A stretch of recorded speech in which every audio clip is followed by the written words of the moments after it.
真侪里内拢会举办才艺班，互社区的民众会使参与来学习。位伫东区的小东里，15号就特别举办里内的才艺发表会，互参与各种课程的成员有表现的机会。现场安排了3场演出，土风舞、剑道甲太极拳，丰富的演出也互里民拢看甲非常的认真。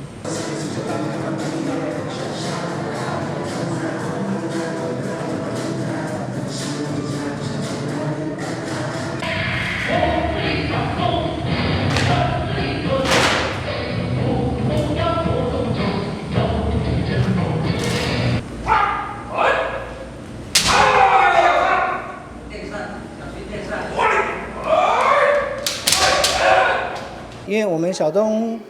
社区发展协会的活动中心呢，一直以来都是有很好的一些课程在进行。那这些课程呢，他们在进行当中呢，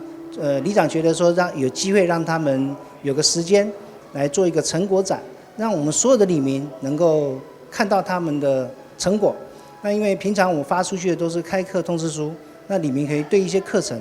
不是很具体的概念，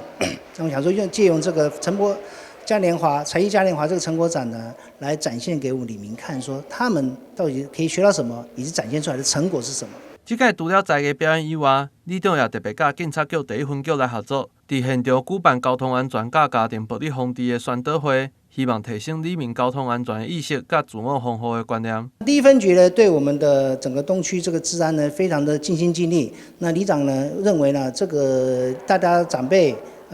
邻居呢，借这个机会聚集在我们活动中心呢，那我特别邀请我们第1分局能够来跟大家来宣导一下最近这些防诈骗以及交通的一些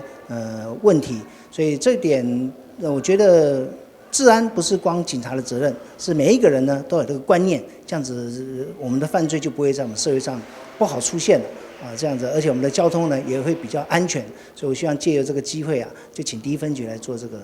治安的宣导。小东里除了这3个演出以外，也有其他的才艺班。透过这个课程规划，会使感受到里长的认真。透过社区活动来团结里民，也互整个社区更加美好。台新闻郭博义采访报道。